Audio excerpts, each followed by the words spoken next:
To the untrained eye, Johnny Depp looks naive and even a little innocent, but what I'm seeing are the hallmarks of an abuser. Let's talk about it. Okay, so Johnny Depp and Amber Heard were married. Amber Heard filed for a divorce on the basis of domestic violence and him being abusive. So she divorced him because he was abusive, and then later she was in an article talking about him being abusive. He's now taken her to court for defamation of character based on the article that was written. And guys, there's so many things wrong with this. I really think it's important that we talk about it because there are so many things being overlooked here. And to the untrained eye, Johnny Depp looks naive and even a little innocent, but what I'm seeing are the hallmarks of an abuser. So let's get into it. First of all, a toxic or an abusive person has this way of trying to dodge, avoid, or not answer questions.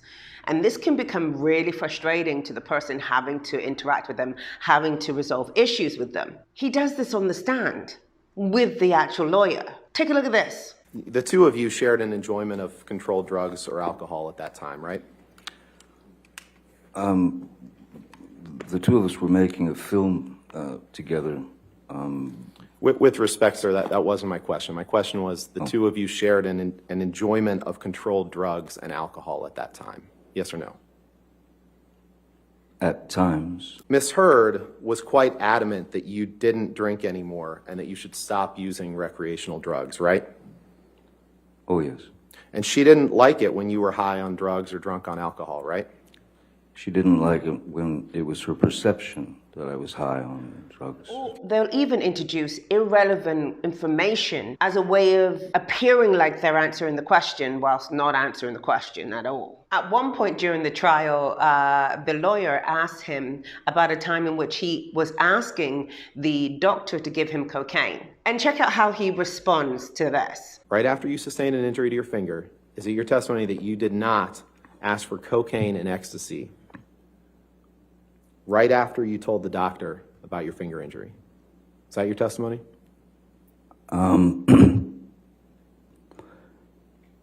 Regardless of what date you believe works within the world time zone, I don't believe that someone who has gone through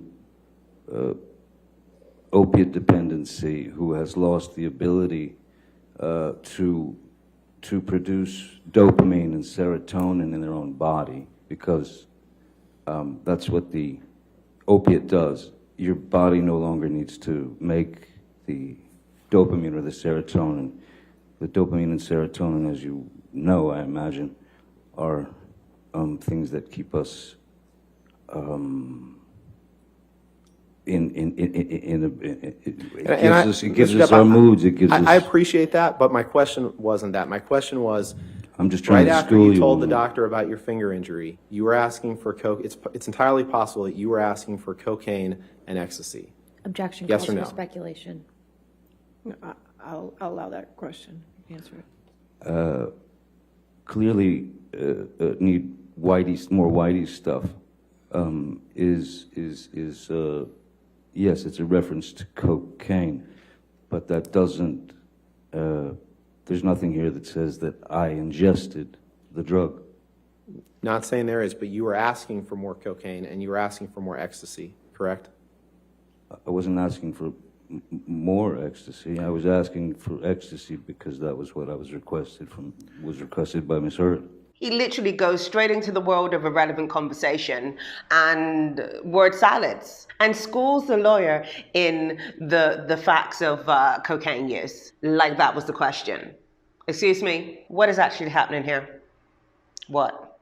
Now, if this is what he does on the stand in the public arena, imagine what Amber Heard had to deal with in private on a daily basis. Secondly, an abuser will smear you to other people, to their friends, to your friends, not only at the end of a relationship, but also whilst they're in a relationship with you. He does this. He even spoke poorly of her to his friends before they were even married, like really poorly. Check this out. Mr. Depp, This is a text message exchange that you had with Paul Bettany on June 11th, 2013, correct?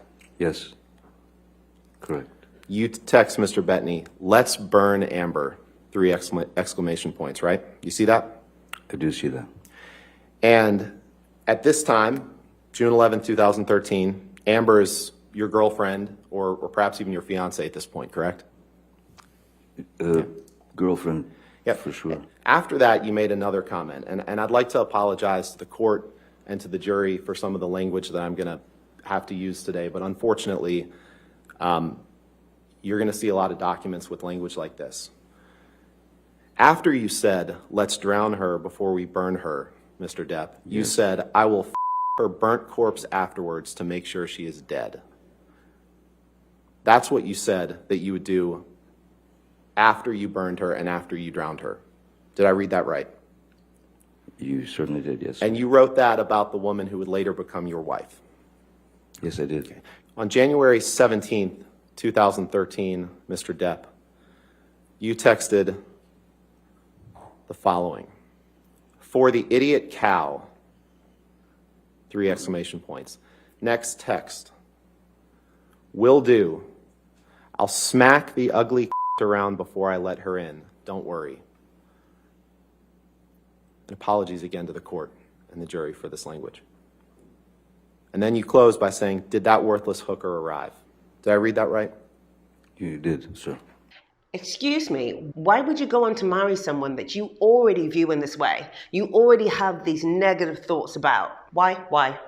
Now, I can hear some of you saying, "But Ange, he was trauma bonded. That's why he married her, even though he said those bad things." No, that's not how the trauma bond works. When you're trauma bonded to someone, you have an overextended loyalty to them, which means you're not about to start randomly slurring their name to anybody who will listen to you. Now, don't get me wrong. You might talk to someone about the abuse that you're experiencing, but it's not going to be random name calling. And you're more likely to want to protect that person's reputation as opposed to destroying it in the eyes of other people. So no, I don't believe him marrying her after saying all those awful things was the result of a trauma bond. No. This is a setup. This is him dictating to other people how they should view her. A smear campaign whilst actively in the relationship. At one point in the trial, he goes into the song and dance accusing Amber Heard of being the one that was physically violent towards him, of cutting off his finger. That's horrendous, right? Only for the lawyer to pull out a tape recording at which he can be heard in conversation saying that he cut his own finger off. Yeah, check it out. This is where you tell Amber in a recording that you mentioned the day I chopped my finger off. So let's listen to that. Fight you're talking about? I don't know. I'm talking about Australia, the day that Now we're talking about off. Australia. Okay. Yes. You hear that? When you said the day I chopped my finger off? Let's play it again. Let's That'd do be it again. great, thank you. Fight you're talking about? I don't know. I'm talking about Australia, the day that Now we're talking about off. Australia. Okay. Are you sure that's Yeah, let's do it one more time. 'Cause what you I'm actually saying? don't. Or is it the day that I got my finger chopped off? No, you say the day that I chopped my finger off. So let's play it one more time because I think I left out the word that. It says the day that I chopped my finger off. Fight you're talking about? I don't know. I'm talking about Australia, the day that Now we're talking about Australia. Okay. Caught in the act, on trial, lying. So with that being that, what was all this about? Ms. Heard was flinging insults left, right, and center, and she then grabbed that bottle and threw that at me.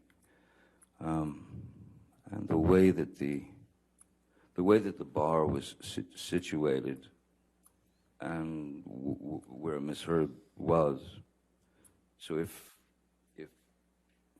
I could show you, so if this is the bar where the glass was and the bottles, if this was the bar and I was sitting here like this, she would grab the bottle and she would go there, she went there. And so was leaning like this in the chair, looking at her. First bottle went, then got the other bottle, shot. Takes the second bottle, which was the larger one. I'm in this position again, and my hand is on the edge of the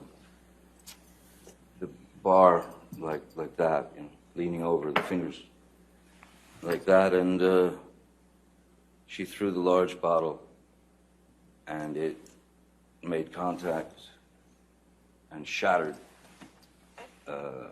everywhere. And I honestly didn't feel the pain at first at all. I felt no pain whatsoever. What I felt was, I felt heat. I felt heat, and I felt as if something were dripping down my hand, you know. And then I looked down and realized that the tip of my finger had been severed, and I was looking directly at my bones sticking out, and the meaty portion of the inside of your finger, and blood was just pouring out. And at that point, I think that I went into some sort of, I don't know what a nervous breakdown feels like, but that's probably the closest that I've ever been. Nothing made sense. And I knew in my mind and in my heart, this is not life. This is not life. No one should have to go through this. But you cut your own finger off, Johnny. And you know that while sat here talking about your nervous breakdown and your fake epiphanies. I guess it's a script that make good actors, because I would have called bullshit on this one even without the recorded evidence. But thankfully, I didn't have to go that route, because the lawyer managed to catch him in the act with recorded evidence. And how does he respond? First, he attempts to reframe what is being heard. Like, he tries to gaslight the entire courtroom. And then when he discovers that that's not working out because the lawyer just kept replaying the tape, he then proceeds to go into a full-on word salad. Check it out. Fight you're talking about? I don't know. I'm which talking about one. Australia, the day that Now I we're shot talking my about finger. Australia. Okay.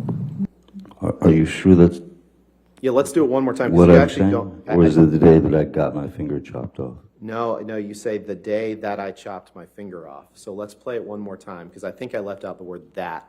It says the day that I chopped my finger off. Fight you're talking about? I don't know. I'm which talking about one. Australia, the day that I Now we're shot talking my about finger. Australia. Okay. I'm not so sure. In fact, earlier you had quoted Jerry Judge from the airplane tape is calling me. Wait till he falls asleep. And I'm positive that those words never left his mouth, because he would have, if I would have been making those noises in the bathroom, he would have ripped the hinges off. Maybe they left his mouth when you were passed out, sir, respectfully. Let's listen to this one more time. I don't think I'll he was. sustain Yeah, the move to argument. strike. This is a blatant example of one of the tactics that abusers use to manipulate in conversation. To me, it's just absolutely ridiculous, like the whole thing. He brings her to court to prove to everybody that he is not this abusive guy that she claimed that he was, only to confirm that he is at the very least, extremely psychologically and emotionally abusive. Like, what? In another audio played at the trial, you can hear Amber saying, but you don't escape the fight, you escape the solution. to avoid talking to me, to avoid working it out. That's to escape the fight. You don't escape the fight. You escape the solution. No. You escape the solution. No. You escape figuring it out. We cannot work it out if you run away to the bathroom every time. Listen to me. Listen to me. A boxer can't go 12 rounds without a fucking minute break. I'm not giving you a minute break. You do it at minute 3 at the beginning of an argument. No. This, for me, calls all kinds of waving red flags. I mean, this is the number one thing that they do. They keep the arguments going. They never resolve any issue that you have. So your frustration in the situation builds and builds and builds, and you feel like you've not been heard because all of the issues from the first to the 55,000 have not been addressed, have not been resolved, and have not been fully acknowledged. This is what they do. They love it. This is a way of making you feel unseen, unheard, and disregarded, which is another form of emotional and psychological abuse. Now, Johnny's argument in all of this was that he leaves the situation because he just wants a break, and, you know, he can't, when it gets too much, he needs to move away from the situation, and she just won't let him get a break. She's just always coming after him, and he just can't get any space. Thus, painting himself out as the victim, which you know they love to do. They love to make themselves a victim at any opportunity, especially when they have done something wrong. They love to flip that on you and make you the bad guy. Here's the problem with the "I just need space, you just won't leave me alone" thing that he's presenting. Amber says on the recording that he leaves within 3 minutes of her bringing up anything, which is more like him dismissing the argument and refusing to acknowledge the problem than actually taking a break. And here's the other problem with that. It's not like he takes a break and then comes back to resolve the situation. He moves away from the situation and continues to move away from that situation. This act of moving away and dismissing and not coming back to address the situation is a form of emotional and psychological abuse. And whilst he has a reason for it, he says that this is what happened in his childhood, and as a result, ever since, he's always wanted to move away from confrontation. Even with that being said, it is still psychologically and emotionally abusive. Therefore, he needs help to overcome that situation rather than it being Amber's issue. At another point in the trial, he accuses her of punching him when she, in fact, slapped him. Now, a slap, a punch, it's all physical, right? Of course. And the world is going crazy because she's caught on tape admitting to hitting him, and because of the way that she responded to him accusing her of punching him. Check it out. I said to Travis, I said to you, hey, tell Travis what just happened. You told me to do it. You told me to. You said, go do that. I said, no, tell him what just happened. And I lied. And that you punched me in the fucking thing. And you figured it out. And you said, no, fucking, no, I didn't. What the fuck are you talking about? And I watched you lie. And then I didn't punch you, by the way. I'm sorry that I didn't hit you across the face in a proper slap, but I was hitting you. It was not punching you. Babe, you're not punched. Don't tell me what it feels like to be punched. You know, you've been in a lot of fights. You've been around a long time. I know. Yeah. No, when you fucking have a close You didn't get punched. You got hit. I'm sorry I hit you like this, but I did not punch you. I did not fucking deck you. I fucking was hitting you. I don't know what the motion of my actual hand was, but you're fine. I did not hurt you. I did not punch you. I was hitting you. How are you tough? What am I supposed to do? Do this? I'm not sitting here bitching about it, am I? You are. That's the difference between me and you. You're a fucking baby. Because you started. You are such a baby. Grow the fuck up, because you Johnny. started physical fights. I did start a physical fight. Yeah, you did, so I had to get the fuck out of there. Yes, you did. So you did the right thing, the big thing. You know what? You are admirable. Mr. Depp, could you please explain to the jury what they just heard on those audio recordings?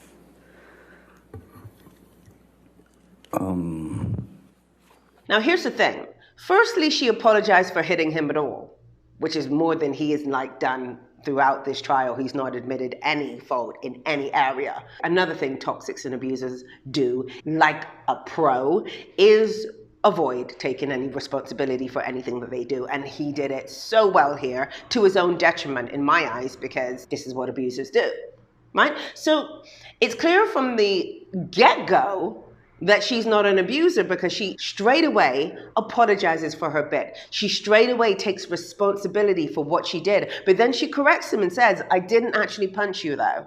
And I understand why she did this. She did this because she wasn't willing to be gaslit into the notion that she punched him, when she actually only slapped him. And there was no harm done to him. He wasn't injured in any way, which is more than can be said for the kind of violence that he has allegedly done towards her. So I can understand why she would say the things that she did and why she was so flippant about the entire situation. And there was also a bit in the trial where they spoke about Amber basically taking a dump on Johnny's side of the bed in retaliation to some argument. Now, he struggled to keep a straight face whilst talking about this because it's very clear that this is all a joke to him. It's not really serious for him, right? Now, there are a lot of people speculating that she's like abusive because she did this, but I see this as her acting out her frustration in rebellion to his abuse, to his dismissive nature, to him never addressing the issue, to him waking up in the morning and downing a pint of wine and calling her names, to him talking to his friends about her in a really shitty way, and everything else that he's doing. And that's assuming that she did actually take a dump on his side of the bed and he didn't just make it all up, just like he did when he accused her of cutting off his finger. I mean, seriously, when someone is consistently abusing you, it can get you out of character real quick. It can get you into a place where you're doing things that under normal circumstances you would never do. What I can see happened here was that out of frustration, she became reactively abusive, which is a common thing that happens in toxic and abusive relationships. The other person tries to deal with it and tries to deal with it until they finally blow up. And I can hear some of you thinking, okay, and you're talking about reactive abuse. Well, maybe Johnny is the one that was reactively abusive as opposed to Amber. What about that? And you're right, this is a possibility. However, with everything that I've seen so far and the way that he communicates, which is psychologically and emotionally manipulative and done over time repeatedly, is a form of abuse, it's more likely that he's the perpetrator in the situation rather than the one reacting to her abuse. However, I could be wrong. These are my thoughts based on what I've seen so far. And another thing I hear here is that she has like no compassion for him at this point. She's got no kind of sympathy for her situation. I'm going to call it compassion fatigue. This is the natural thing that happens to you when you are constantly being abused, constantly having to deal with someone who blame shifts, who abuses, who doesn't take responsibility, who makes themselves a victim. If you're constantly having to deal with someone like that, you get fed up. You become fatigued at having compassion for that person. Now, this is Johnny's recording, and what I find interesting about this is, whilst it does show her admitting to hitting him, what it doesn't show is this constant stream of verbal abuse that Johnny keeps accusing her of. Like, she's super worked up in this recording, yet the only thing that she can muster up is big baby. Meanwhile, he's calling her a worthless whore, implying that she's a witch, talking about burning her at the stake and actually effing her when she's dead. Like, seriously, Johnny, are we really doing this? In response to the sinking ship, which is Johnny taking the stand to defend his character, his lawyer asked him to talk about his childhood. Now, this is the highest level of BS I've ever seen. Like, what has his childhood got to do with him suing her for defamation of character? The whole aim around suing for defamation of character is to show that you had monetary losses as a result of someone saying things that were untrue about you. Why would you then decide to talk about your childhood? I mean, it was a very sad story, but it's not a relevant story unless you're trying to justify the bad behavior that Amber was talking about in the first place. This isn't a trial about justifying the bad behavior. The trial is about the bad behavior not being true and him losing money. Let's, again, stay focused. So in short, Johnny takes an absolute battering from Amber's lawyer, and Johnny's lawyer in defense asked him about his childhood. Yeah, it's not going well so far. But another thing I find interesting is how the media have spun this. One, there are a lot of people out there saying that they're both as bad as each other. Now, I want to point out here that a rookie mistake is being made here. To the untrained eye, they look like they're on par and they are equally as abusive. But like I said, this is not the case. And this is what a lot of people do when they observe from the outside an abusive relationship. They go, oh, you're just as bad as each other. Oh, you went back to him, you're just as bad as he is. Oh, you did this, you're just as bad. And it makes the other person feel as though they are just as bad, when in actual fact, again, it is reactive. There are other elements at play that are causing that situation to be a situation. And they're not just as bad because they're not instigating the abuse. They are reacting to a constant stream of abuse. From the outside, they look the same, but when you look closer, they're very, very different. In most cases, there is a perpetrator and a person who was responding to the abuse. It's called reactive abuse. And this is what I see happening here. They're saying that, you know, she's manipulative, she's like narcissistic, she's doing all these things, she's this real evil person, and Johnny Depp's this kind of like victim to her abuse. And one of the reasons they say this is because she didn't want certain bits of information coming out. Now, here's the thing about that. The thing about reactive abuse is they use your reactions to their abuse to make you feel bad about what you did when you responded to their abuse. And it works because what you do is so outlandish, so outrageous, you start feeling guilty about it. So of course, she doesn't want that all to be brought up in court because she is 100% taking responsibility for her behavior. And she understands that it looks crazy. Unlike Johnny, who's still, we have yet to see him take responsibility for anything he does, even down to his blatant drug taking. I mean, he has been known for years to be someone who abuses drugs and alcohol. However, on the stand, for some reason, it's not a thing. He's not even admitting to that. Hello? And then the media choose to focus on his sadness, highlighting the situation in which he wanted to hurt himself after she filed for a divorce. And there's a tape circulating in the media where he is threatening to cut himself and she's begging him not to. And for some reason, this is an example of how distraught and how upset he was. But wait a minute. Isn't that one of the forms of emotional and psychological abuse, to threaten to hurt yourself, to threaten to commit suicide, to threaten to do something to yourself when someone pulls away from you, when someone tries to move away, tries to break up with you? Are we just going to skip over the fact that that is actually emotionally and psychologically abusive? People. It's also circulating in the media that he cut his own finger off, neglecting to acknowledge the fact that he actually said that Amber did it, but then was caught in the lie on the stand and had no other choice but to not even admit to the truth. He didn't admit to it. He just word saladed his way out of the situation. That is not him getting up and saying, I cut my own finger off. No, they're very different. That's not what happened. Now, Johnny Depp's friends, family, and ex-lovers are coming out of the woodwork saying how he's a perfect gentleman. He's not violent. He would never do anything to harm a fly. Winona Ryder's coming out and saying things like, I cannot imagine this Johnny that she describes. That was not the Johnny that I knew. And he's a total gentleman. All of his ex-wives are saying the exact same thing. However, if he was such a gentleman, if he was such a lovely person, like, wouldn't you still be with him? And I seem to remember him smashing up an entire hotel room as a result of some alcohol and drug-induced rage. So clearly this guy's an angry person. Like, don't make out like he's not violent. I think he was with Kate Moss at the time when he did that. And I think she left him shortly after that. I'm not sure, don't quote me on that, but I think that she did leave him shortly after that and he went to rehab or something like this.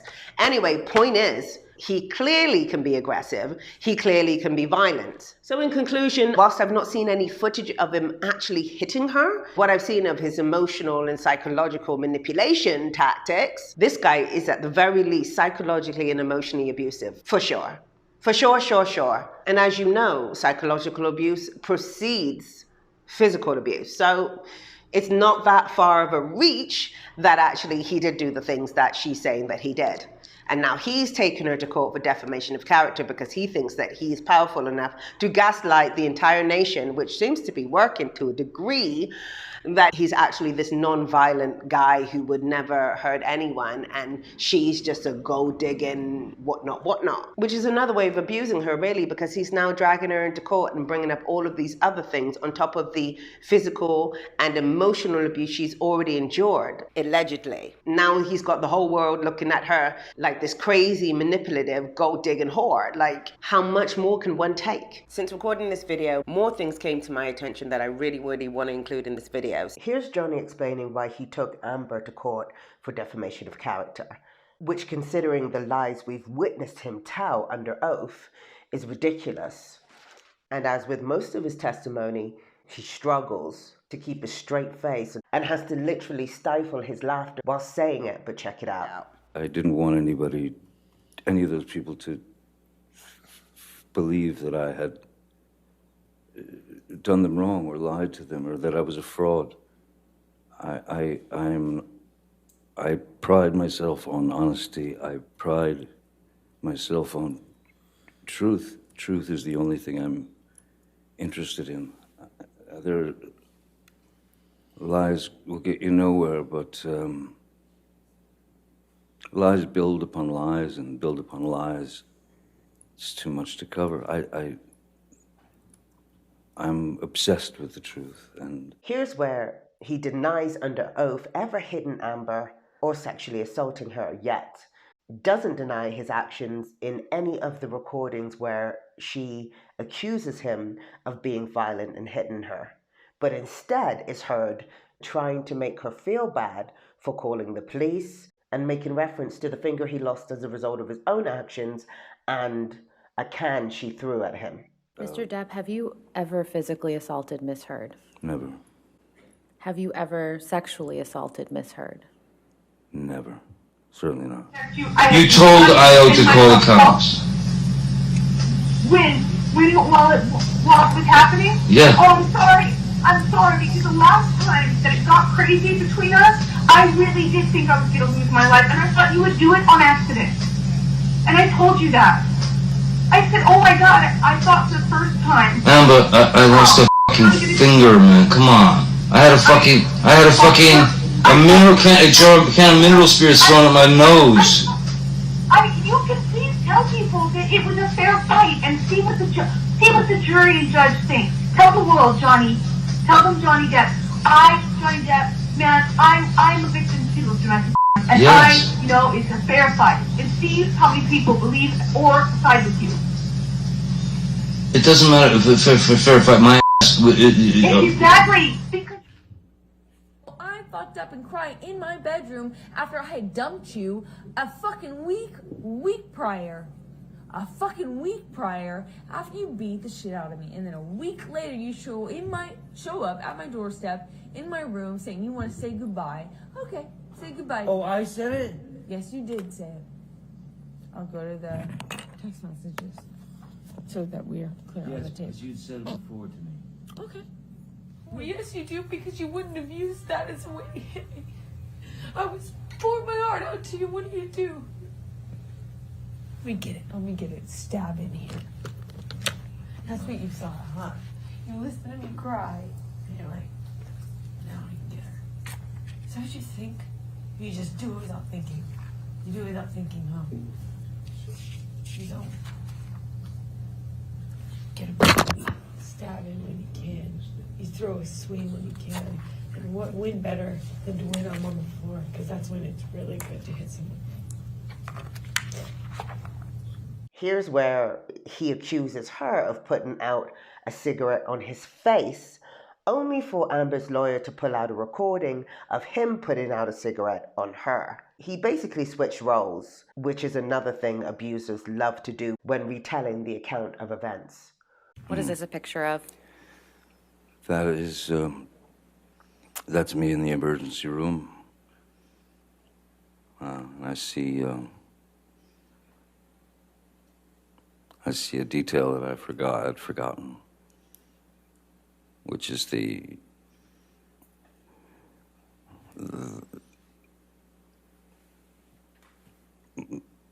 Ms. Erd had taken my cigarette from the ashtray and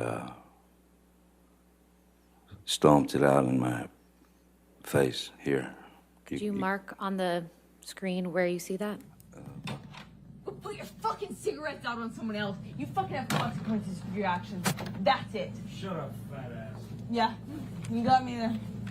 I don't think I need to break this down to show that Johnny is lying. And considering he did that big speech about honesty and how much it means to him when he's been caught so many times in lies, screams volumes as far as I'm concerned.